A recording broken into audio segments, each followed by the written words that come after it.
neko maliba te frege ga temeninga gatena frege ga temeninga jamana te nyami ne kalela alala ate frege ga temeninga neko maliba te nyami ga temeninga gatena frege ga temeninga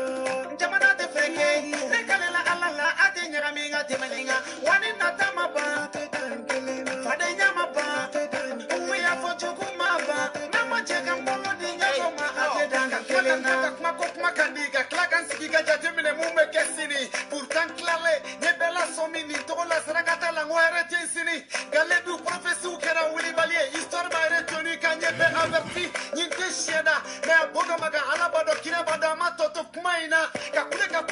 ko boata blagele akele mbete beba fe bogata jani bolo do tasuma la ko alaka boibe klaka bola kasore misara alala dibi hedo ni shoot dibi ja fembe se veneno se faka fu ai l'argent a rendu la division visible qui disait que le Mali était indivisible qui neko Mali ba te frege ga te meninga gatena frege ga te meninga jamana te nyami ne kalela alala ate frege ga te meninga neko Mali ba te nyami ga te meninga gatena frege. Voilà donc ne balma Facebook jama au salam alaikum au balma ke Idriss Martinez koni podo donc nitena ke émission Jambaye amena kumani ala sonama les 5 marches amena kuma orekan marche kera les 5 ni ala sonama amena nga analyse ke min kan ga fo ko fo mo ye min manga fo donc ambo auto ankono parce que mo ni fin kelen fene tese ka be don ne ka hakilina e jumendi ne ka analyser mun de yirane la shuna ni ala sonama mena kuma orekan kuma be nga barata bolo don d'habitude ñoo de fo awnyana ngo moi Idriss Martinez koni pou ne te Facebook sans fait pour que kan ko jamoy abseka ke shuna mena kuma min fo peut-être atena jadoy ina fo abi jadoy to mina mais jani nga do kuma kon lala ñoo de fo mo ni fin kele itise ka bedon ni kle flani na mo chama en wole vraiment mo chama en wole rere di a dien fan befe diko ko la ani marché ko nunu na quoi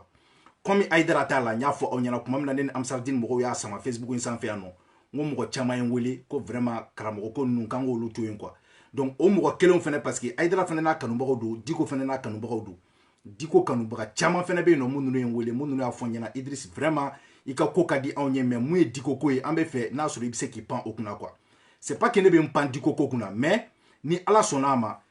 amena adi wala vidéo kon la quoi pour que obese ka familiali chama soro akon la quoi mais jano che donc ka fo onyena munu be kan wole fura ko la tiens la chama tu ngole kan nyingal ke wa soro fura kun tene bolo parce que ne a fo moi je suis pas un commerçant ne be fura nyine de pour que ne fura nana ka di awma fura koni nali la vraiment a kera nimisi wasa daine Idriss Martinez koni poma parce que mogo fura utiliser ne ma se ka ma kelen soro folo ko mun ko ne ma ko vraiment ni ka fin san ka mai mun ya sa uyere o mun ya sa ne bolo be nimisi wasa de soro akon la ne o de fo o de tu ne ka la nyini donc ne bina mu fo onyena ka fo onyena bon mun nana zena no bana fura ko ne bina jo folo quoi parce que avec a commencer ka problème ne bolo ma ni be nye mogo ma faut pas qu'il ka do ire fene kun quoi voilà ne a dabo ka nye mogo ma de mais mogo be ka warti ne ma ka bo dien fan be ka bo Espagne ka bo France ka bo Angleterre donc waru be kana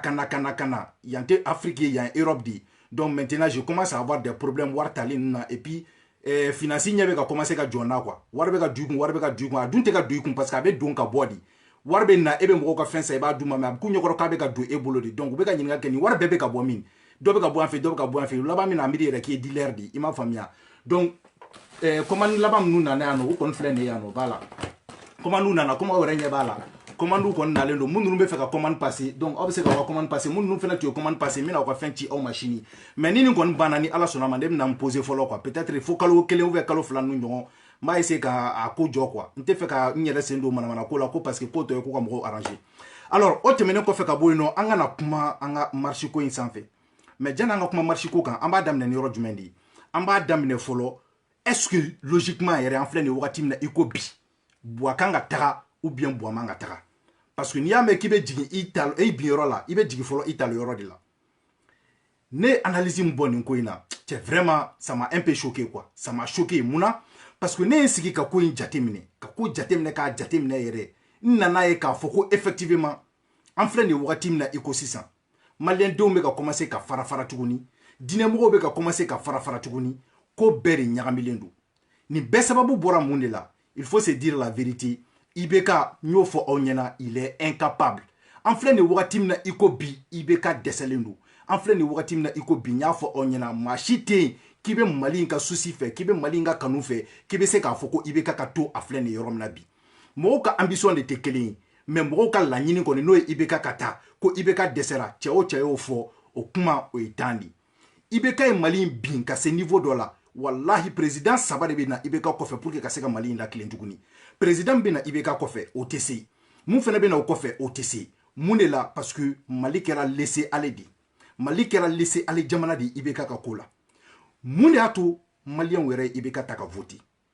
maliyɛnw ye IBK ta parce que maliyɛnw y'u ka danaya ta k'a da IBK de kan maliyɛnw ko nin cɛ in de bɛ se maliyɛn mago bɛ autoritaire de la mɔgɔ min bɛ se ka autorité imposer de o de ka di maliyɛnw ye bon bi an ko ala ko an ka tiɲɛ fɔ ɲɔgɔn ɲɛna aw yɛrɛ ɲɛ b'a la Diko bɛ ka fanga sɔrɔ cogo di de ka taa fɛ parce que les gars i bɛ se k'a fɔ kɔni k'i t'a fɛ mais ko il n'est pas autoritaire i bɛ se ka fɛn bɛɛ fɔ fɔ o an da bɛna tila ka maga sa ani gorobaraw ka ko la aw y'a ye o ko kɛra cogo min na o tilala tuguni ka 50% de fara tuguni Diko ka popularité kan Diko tilala ka kɛ héros de ye tuguni o ko in kɔfɛ munna parce que les Maliens aiment quelqu'un qui a la main dure mais pas quelqu'un qui vient ka jamanadenw to u ka ko kɛ min ka di u ye misali la rappeur Iba Montana a ye mun de fɔ anw ɲɛna a ko anw ma ko ni jamana kɛra manamana jamana ye k'an bɛ manamana ko de kɛ o bɛ bɔ jɔn de la o bɛ bɔ jamana kuntigi de la n'i y'a ye ko du ɲagaminen don ko du tiɲɛnen don c'est que dutigi de ma jɔ a jɔyɔrɔ la ne ni IBK ka kɛlɛ principal yɛrɛ bɔra o yɔrɔ de la IBK dɛsɛra a ka du kɔrɔ IBK dɛsɛra a ka jamana kɔrɔ donc cɛ o cɛ ma se k'i ka du diriger parce que ale yɛrɛ ko k'ale denkɛ k'ale ko ma ko kana kɛ député o y'i tulo gɛlɛya ka kɛ député IBK filɛ nin kɔlɔlɔ o kɔlɔlɔ kɔnɔ bi Karim sababuya don n'a sɔrɔ ko IBK tun bɛ se a ka du kɔrɔ k'a tun bɛ se a denw na IBK tun bɛ se ka imposer Karim tun tɛ kɛ député wa a filɛ pétrin kɔnɔ bi a tun bɛ se ka hali ni a bɛɛ tun tɛ mais 50% kɔnɔ a tun bɛ bɔ nin pétrin kɔnɔla la Musa Timine ko jɔn de nana n'a ye Karim tɛ wa problème fɛn fɛn bɛ Mali kɔnɔ bi assemblée ko in tɛ wa élection ko in tɛ wa donc n y'o de fɔ aw ɲɛna ni IBK kun sera a ka famille la a kun bɛ se jamana la n'a kun sera jamana la donc a kun bɛ se jamanadenw na mais a dɛsɛra o de la wa IBK ye cɛ minnu ta k'olu cɛw nana ko baara kanu de bɛ anw na an bɛ fɛ ka baara de kɛ cogo min na jamana in bɛ se ka taa ɲɛfɛ IBK tilala k'olu bɛɛ gɛn tuguni ka bɔ yen nin yɔrɔ in na n bɛna segin kɔfɛ dɔɔni histoire kɔnɔla la an ka na par exemple Rasbach ka ko la Rasbach ka ko je vais pas trop parler sur ça c'est juste pour vous dire ko in daminɛla cogo min na yɛrɛ fɔlɔ ni laisser aller yɛrɛ nana jamana kɔnɔ o kɛra Rasbach ka minɛli fɔlɔ la Puruti u yɛrɛ ɲuman na ko Puruti ka démission de ko in bɛɛ tiɲɛna depuis yen de Mali binna depuis yen de parce que yen de maliyɛnw y'a dɔn k'a fɔ ko jaja ko jama n'a b'i kɔ dɔrɔn i tɛ se ka minɛ quoi ko in bɛɛ tiɲɛna depuis yen de hali n'a sɔrɔ u tun bɛ Rasbach minɛ k'a ladon 3 jours k'a labɔ ou bien k'a minɛ k'a bila yen fɔlɔ jani jugement don cɛ k'a labɔ o bɛɛ de tun ka wusa mais u siranna u taara tribunal jeni donc u ko ka Rasbach ka jugement annulé Puruti ko ale ma sɔn ko Rasbach kan ka minɛ u ko non ko k'a bila u ye Rasbach bila ten togo la donc depuis o kɛra Rasbach nana kɛ quelqu'un mun tun tɛ se ka juger tuguni donc o de kɔnɔla la sisan choqué politique ninnu nana ka na an bɛɛ kɛ dɔgɔmɔgɔw ni fɛnw ye donc kana ko yɛrɛ bɛɛ ɲagami kana jamana bɛɛ fereke donc solution ma se ka sɔrɔ a la tuguni o tɛmɛnen kɔfɛ ka bɔ yen IBK ani a ka gouvernement fo ka taa s'a ka sécurité d'état mɔgɔw ma depuis ala ye ne dan ka diɲɛlatigɛ kɔnɔ j'ai jamais vu de toute ma vie des amateurs comme ces personnes là mɔgɔ minnu n'u bɛ gouvernance kɛ par tâtonnement c'est ces gens là wa mɔgɔ minnu n'u ye o ye olu de bɛ ka héros créer Mali kɔnɔ c'est ces personnes là u mana cɛ o cɛ minɛ n'u y'o bila o bɛ kɛ héros ye nka hali sini u tɛ ka se ka faamuyali sɔrɔ tout récemment an ka exemple ta Clément Dembélé kan ces gens ont kidnappé Clément Dembélé ka taa Clément Dembélé ɲininka a dalakan na ka taa cɛ minɛ ka taa cɛ labila i b'a fɔ ko n t'a dɔn on dirait un terroriste a yɛrɛ ka kuma na a ye mun fɔ anw ye u ye tɔɔrɔ min d'a kan ko hali ale tun tɛ tile a ɲɛ la minnu bɛ ka appel kɛ aw patienter n bɛna tila ka appel labila sisan a ye demande ladon dɔrɔn donc aw bɛ se k'a faamu cogo di aw taara cɛ minɛ ka taa cɛ torturer ka cɛ bila ka bɔ mɔgɔ Clément bɛ don kuma min na o wagati o y'a sɔrɔ Clément ka code de popularité yɛrɛ tun bɛ ka bin fo mɔgɔw tun bɛ ka ɲinama Clément kɔ Clément ka kɛlɛ yɛrɛ tun commencera ka nagasi mais aw taara Clément ta ka na ni Clément ye a bɔ don aw y'a ye jama min kɔni taara a nɔfɛ bon bi in na M5 mɔgɔw ye Clément récupérer u y'a ta k'a fara u ka jɛkulu kan bon Clément Dembélé bi aw ko aw y'a dossier bila ka taa justice sanfɛ c'est fini Clément fana tɛ se ka juger tuguni Mali kɔnɔ n'aw ma sɔn ne ka nin kuma in ma a ye nin video in ta aw k'a bila archive la don min na u bɛna Clément wele tribunal la aw ka taa lamɛn a don u bɛna jama min bɔ ka taa Clément nɔfɛ tribunal la aw ka taa jama lajɛ n'a sɔrɔ a bɛ se ka juger ni Clément yɛrɛ kunna jara o y'a ka don tribunal kɔnɔ sinon hali n'a donna tribunal kɔnɔ u b'a juger ka tila k'a acquitter parce que bi a filɛ nin ye mɔgɔ minnu kɔ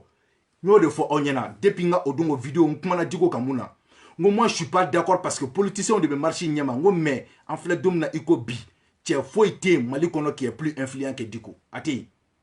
wallahi billahi a tɛ yen wa u yɛrɛ fɛnɛ b'a dɔn wa tous les jours u bɛ ka dɔ de fara Diko ka puissance kan ka taa fɛ chaque tentative de déstabiliser Diko u bɛ ka dɔ de fara Diko ka puissance kan ka dɔ de fara Diko ka popularité kan ka tila ka dɔ de fara Diko ka incontestabilité kan IBK i ni ka gouvernement aw mago bɛ conseiller la wallahi billahi aw tɛ pas paga dɔn je me demande même quoi quel genre de conseiller vous avez mais IBK n bɛna kuma kelen de f'i ɲɛna nin kɔlɔlɔ ne m'a fɔ k'i bɛ to yen ou bien i tɛ to yen dɛ mais nin kɔlɔlɔ wallahi billahi i bɛna président fila de bila i kɔfɛ mun ninnu bɛɛ bɛna nin kɔlɔlɔ in su ala ni i ka incompétence bolo ala ni c'est à dire i ka mauvaise gestion bolo i y'an ka Mali la segin kɔfɛ de 20 ans ni parce que pour que nin système fɛnɛ ka se ka falen sisan a bɛna kɛ baaraba di maliyɛnw n bɛna mun fɔ aw ɲɛna c'est à dire marche in n'aw ye marche in jateminɛ effectivement marche in acteur minnu bɛ a ɲɛma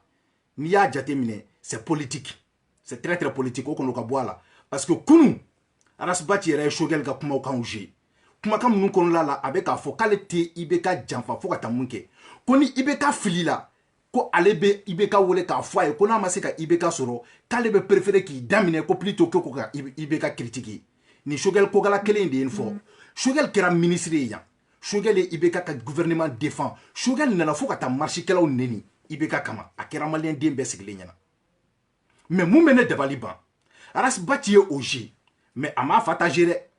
et pourtant a fa dun fɛnɛ ko tant que IBK bɛ président la ko fo ka taa diɲɛ wuli ale t'i présenter mais o tilala ka t'i présenter IBK kama mais a m'o jeu dɛ Arasbachi fa tun bɛ marche kɛyɔrɔ in na il était là-bas mais a da tɛ maga o la dɛ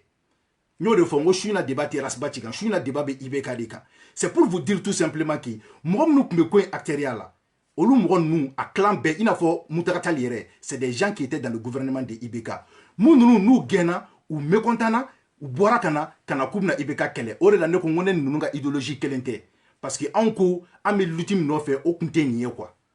o tun tɛ nin ye u ye marche in kɛ mun yɛrɛ tun ye ne yɛrɛ décourager marche in na o ye marche kuma ye dɔw bɛ k'a fɔ ko wayi ko marche kɛ kun ko ye ka IBK lawuli côté dɔ in mɔgɔw bɛ k'a fɔ ko non ko marche kɛ kun ko IBK ka démission ko kuma t'a la donc depuis yen i tun b'a ye ko incohérence nana kelen ko ka taa IBK lawuli kelen dɔ in ko non ko IBK lawuli ko kuma t'a la donc il y avait un problème mais munna o problème nana parce que en réalité mɔgɔ baden tun bɛ yen mun ninnu tun ye marche in k'u sen bɔ a la quoi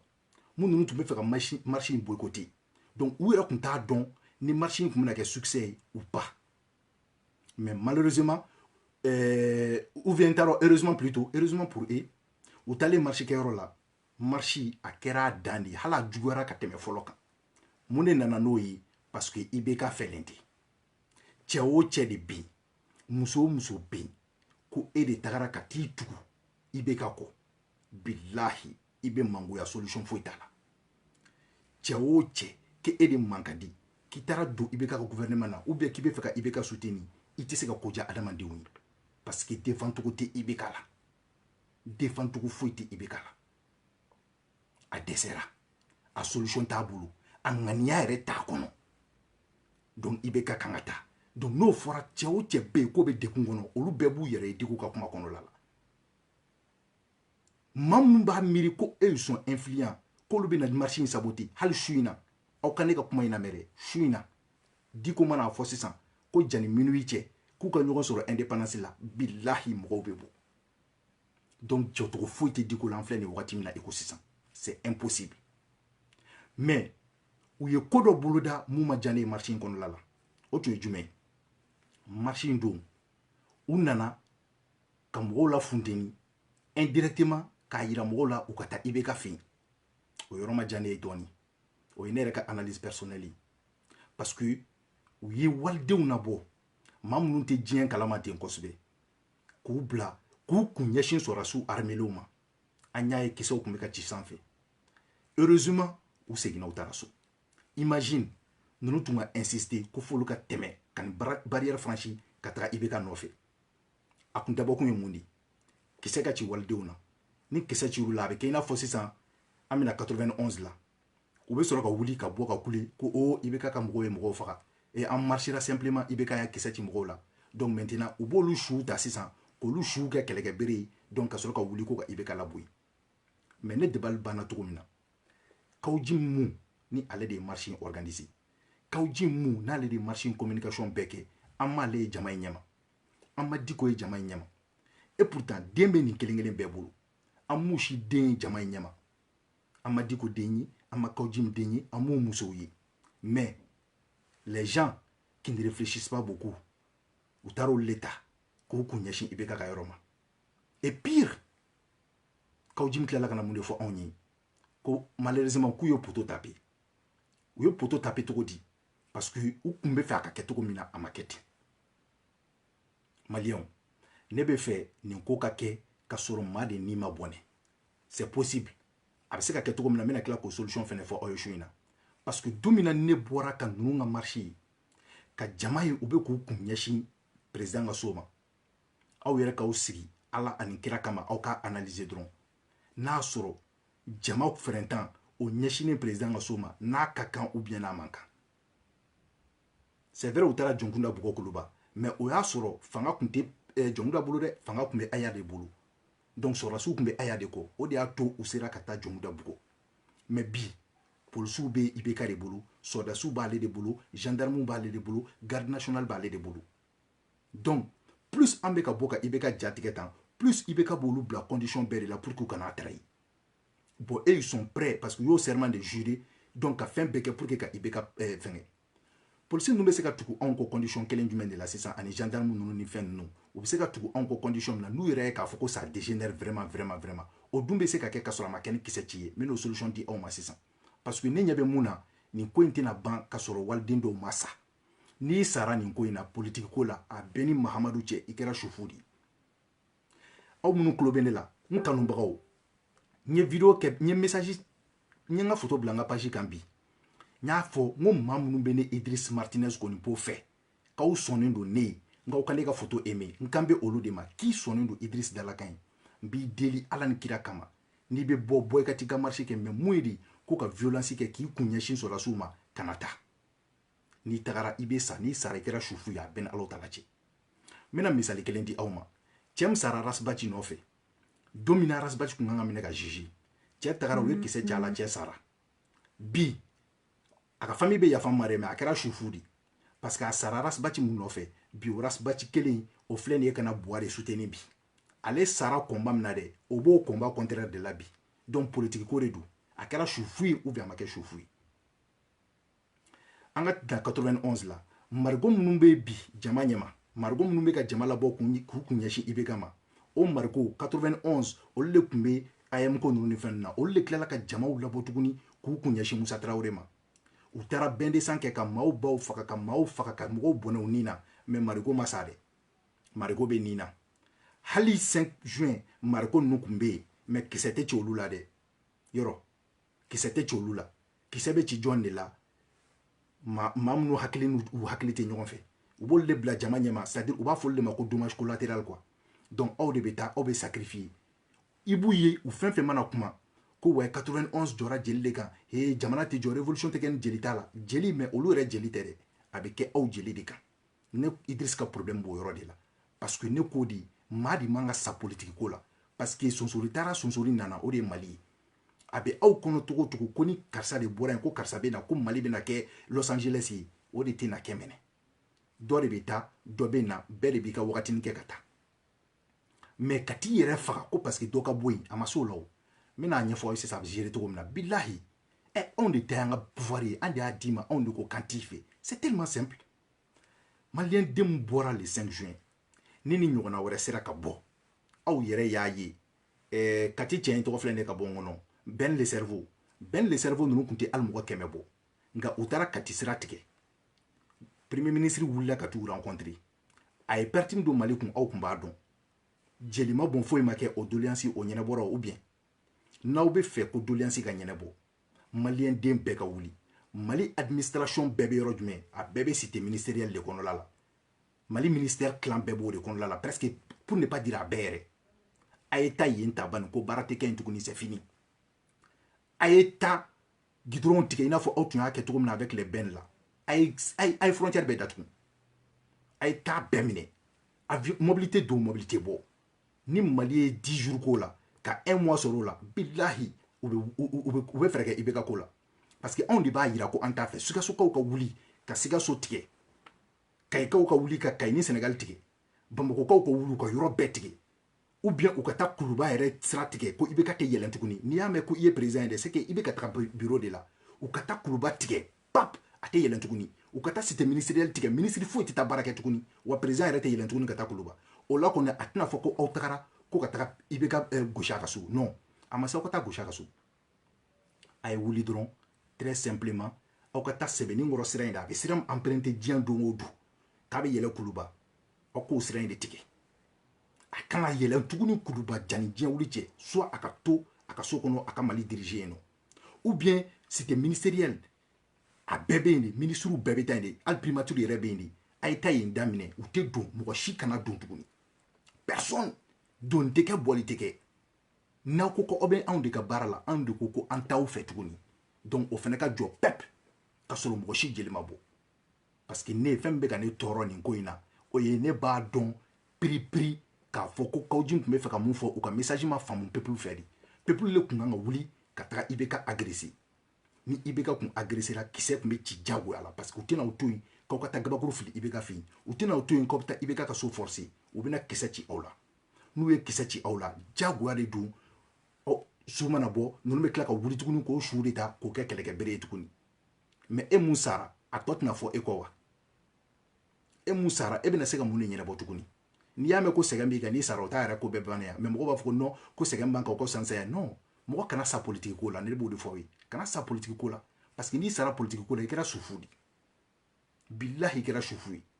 depuis démocratie nana donc fo bi an m'a fɔ ko alhamdulilayi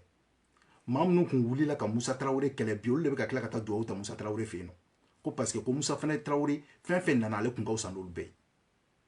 n'o de fɔ aw ɲɛna maliyɛnw n ko tiɲɛ fɔla ma man di nka ne bɛ n ka fantan tiɲɛni fɔ aw ye bi an filɛ nin don min na i ko bi n'a fɔra ko yɛlɛma bɛ kɛ n kan bɛ fantan principal ba ninnu de ma mun ninnu yɛrɛ bolo k'a fɔ ko ni président de falenna dɔrɔn k'olu ka sɛgɛn bɛ ban non c'est pas comme ça ni président falenna n bɛna fɔ a bɛ kɛ cogo min ni président falenna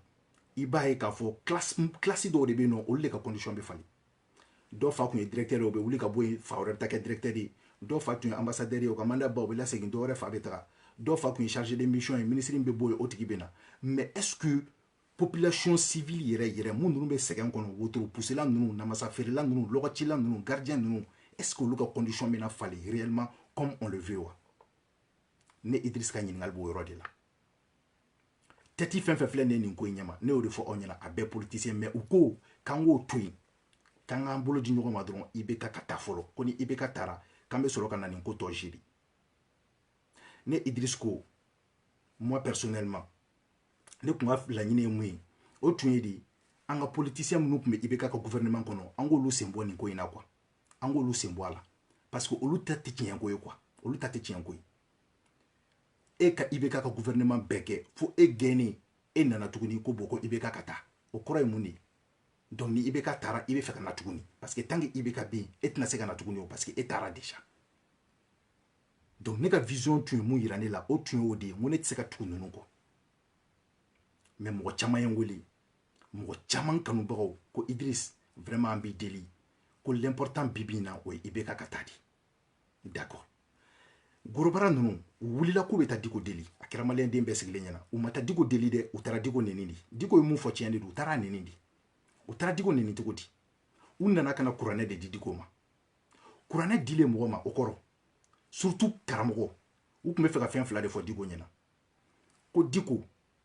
i ka kuranɛ in minɛ i ka segin misiri kɔnɔla la i k'i sen bɔ politiki la o y'a fɔlɔ ye kuranɛ minɛ i k'i dabɔ politiki la quoi nin de y'i ka baara ye nin minɛ est-ce que vous comprenez soit filanan u tun bɛ fɛ k'a fɔ Diko ɲɛna bon kuranɛ yɛrɛ silamɛya yɛrɛ kama quoi i m'a faamuya e tɛ silamɛ ye sinon ni tun ye silamɛ ye Mali hinɛ kun kan k'i minɛ mais aw bɛ taa kuranɛ di Diko ma mun na Diko ka misiri falen don kuranɛ la aw bɛ taa kuranɛ di Diko ma mun na Diko ye kuranɛ kalan fo k'a durusi donc kuranɛ dikun ye mun de ye sisan kuranɛ dikun ye k'a dɔgɔya di o tɛmɛnen kɔfɛ n'i y'u ka kuma jateminɛ i b'a ye k'o debi u tun nana u tun bɛ fɛ ka Diko bagabaga di k'a yira olu ye gorobaraw de ye u disiw fununen don donc ni Diko ma sɔn u ka ko ma peut-être a ka hakili to k'a fɔ quand même ko olu ye dasaw de donc u bɛ se ka mun kɛ quoi parce que cɛ yɛrɛ ko n'a fɔra an t'a dɔn ko olu bɛna taga yɔrɔ min na ko mɔgɔ dɔw tɛ sunɔgɔ mun de ye donc olu kɛlen don i n'a fɔ dɛlɛnganiw quoi donc a bɛ fɛ ka yira Diko la an ye dɛlɛnganw de ye an ye dasaw de ye donc ni m'i tension dɔrɔn an b'i latunu quoi mais n y'o de fɔ aw ɲɛna aw taara dɔ de fara Diko ka code de popularité kan tuguni parce que Diko ye baara min da aw kan bi o de bɛ ka circuler Facebook fan bɛɛ o de ye Diko tɔ ko diya adamadenw ye parce qu'on dit que ce monsieur vraiment on ne lui marche pas sur les pieds on dit que ce monsieur il n'a pas froid aux yeux on dit que ce monsieur ni ne bɛ se ka maliyɛn den mara parce que maliyɛn den mago bɛ maa min na bi maa fasuguya min na dɛ o ye Diko ninnu fasuguyaw de mun ninnu tɛ yɛlɛ aw fɛ yɛrɛ ka tiɲɛ jalan fɔ aw ye i m'u sigilen u n'u disiba ninnu u sera ka ko kɛ et pourtant u dɔw bolo ka ca a ka bon n'u woro ye u ka intelligence bɛɛ b'u baara nin de la foyi tɛ kunkolo kɔnɔ sinon Diko ye mun fɔ aw ye o de don aw bɛ se ka wuli cogo di k'aw pan nin bɛɛ kunna jeliw kunna k'aw pan fɛn bɛɛ kunna ka na ko aw bɛna Diko deli a quel nom n ko Mali ko bɛɛ kɛlen don wari dun yɔrɔ de olu fana bɛ wuli ka na donc u nana ni caméramaniw ye ka na ni journalistes ye ka na o ko filmer k'o médiatiser donc k'a kɛ i n'a fɔ sisan ni Diko kun n'u kumana u bɛ wuli tuguni u bɛ taa IBK fɛ yen nɔ u b'a kɛ i n'a fɔ olu ye intermédiaire ye donc u fana b'u ka jɛni minɛ mais n bɛ mun fɔ aw ye ninnu bɔlen min filɛ nin ye tan hali ninnu tɛ se so i b'a ye k'u olu fana ka groupe bɛ ci parce que u tɛna ɲɔgɔn faamu tuguni Diko ye wulila maloya a ye maloya dɔ da u kan depuis ala ye n da nin kɛra ne ka wulunin bɔ b'i la dɔrɔn a y'i da ka sa de tellement k'a kɛra maloya ye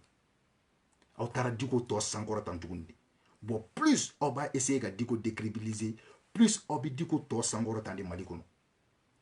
i bɛ ka dɛmɛ cogo t'i la koyi wallahi billahi hali n'i ye Jésus Christ su la wuli ka na k'a ka taa Diko deli a tɛ ɲɛnabɔ solution foyi t'a la kɛcogo foyi t'a la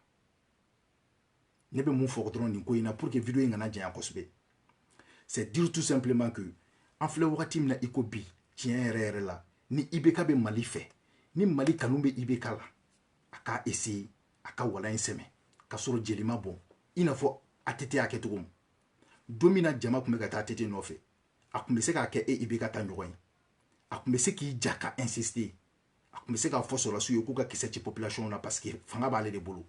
mais a ko malidenw tɛ n fɛ a jiginna mun ye contre marche ye ni ala sɔnna a ma sini n bɛna n da don o la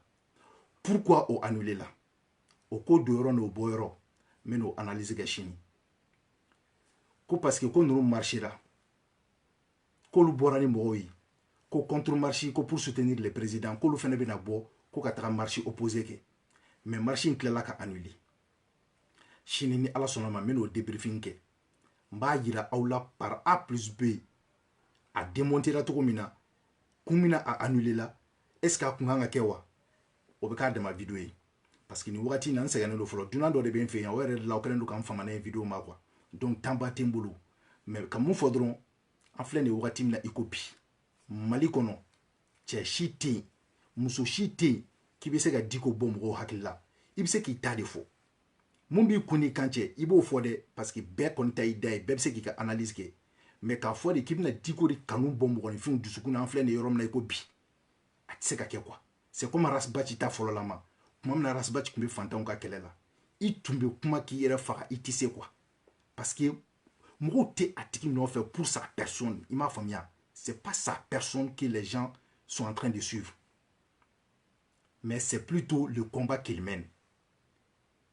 n y'o de fɔ aw ɲɛna cɛ o cɛ muso o muso n'i nana fantanw ka kɛlɛ kuma de fɔ k'i bɛ kana fantanw ka kɛlɛ de kɛ fantanw bɛ tugu i kɔ o ye diyagoya de solution foyi t'a la wa plus i b'a fɔ k'i b'a essayer ko k'o tigi mangoya plus i b'a tigi ka popularité de layɛlɛn parce que mɔgɔw tɛ n'i faamu est-ce que vous comprenez mɔgɔw t'i faamu caman ko wa ko bon ko Idriss vraiment i ni Diko ka ko in an bɛ fɛ ka n'o de fɔ aw ɲɛna problème t'a la ne ye Aïdara ta bila yɔrɔ min na walahi n bɛ Diko ta bila yen problème foyi t'a la n'i y'a mɛn k'i bɛn'i sigi ka vidéo kɛ k'i ɲɔgɔn vidéo kɛla tɛ n ko dɔw de bɛ ka n'i lamɛn mais ne be mun fɔ dɔrɔn moi personnellement ne ko politicien minnu b'u nɔfɛ je ne suis pas d'accord avec ça wa n bɛ opposition kelen de kan koyi ne bɛ opposition kelen de kan ka ninnu politicien ninnu t'u nɔfɛ pour moi le combat n'est pas noble parce que c'est purement politique maliyɛndenw ka kɛlɛ ko tɛ quoi hali ni dɔw ta ye o ye u diinɛ ni ŋaniya la mais i bɛ taa sɔrɔ dɔw ta tɛ o ye n b'a dɔn fɛnɛ n'u tilala la u tɛna ɲɛ a la parce que n'i bɛ ka bɔra yen a bɛna kɛ ko wɛrɛ de ye u yɛrɛ dama ni ɲɔgɔn cɛ mais maanifin kelen tɛ se k'a bɛɛ dɔn tu ne peux pas être savant voilà donc a bɛ se ka kɛ ne yɛrɛ Idriss bɛ fili donc ne bɛ n sigi k'a lajɛ de sisan nin ko in bɛna kɛ cogo min na ni ala sɔnna a ma n bɛna n sigi k'a lajɛ je vais voir a bɛna kɛ cogo min na mais ne kɔni bɛ mun fɔ i bɛ ka ɲɛna i denkɛ Idriss Martinez Konipo don n b'a dɔn i b'a mɛn wa n b'a dɔn a bɛ f'i ye Salif Keita ka kuma don a bila o ka fisa ni n gɛnna ye walayi parce que non seulement n'i gɛnna i bɛna taa exil de la i bɛna bɔ Mali kɔnɔ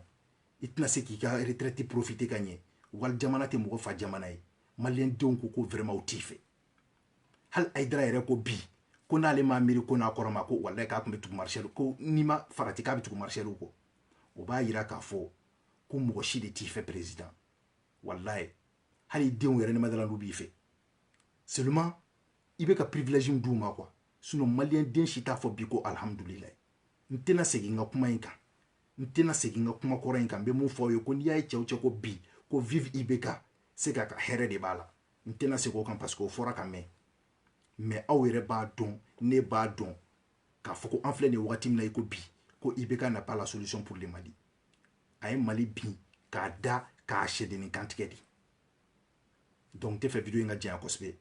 ne de tun bɛ n bolo k'a fɔ aw ɲɛna su in na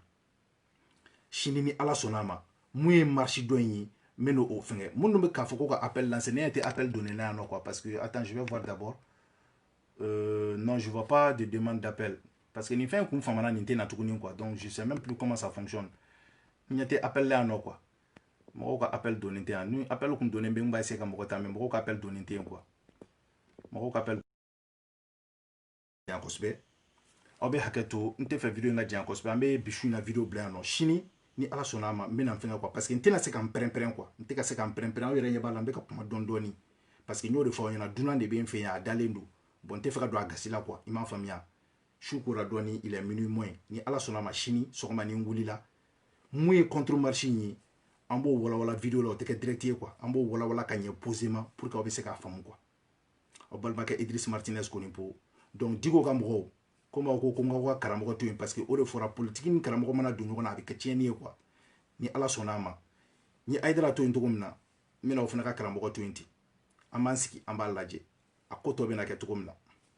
aw salamu aleykum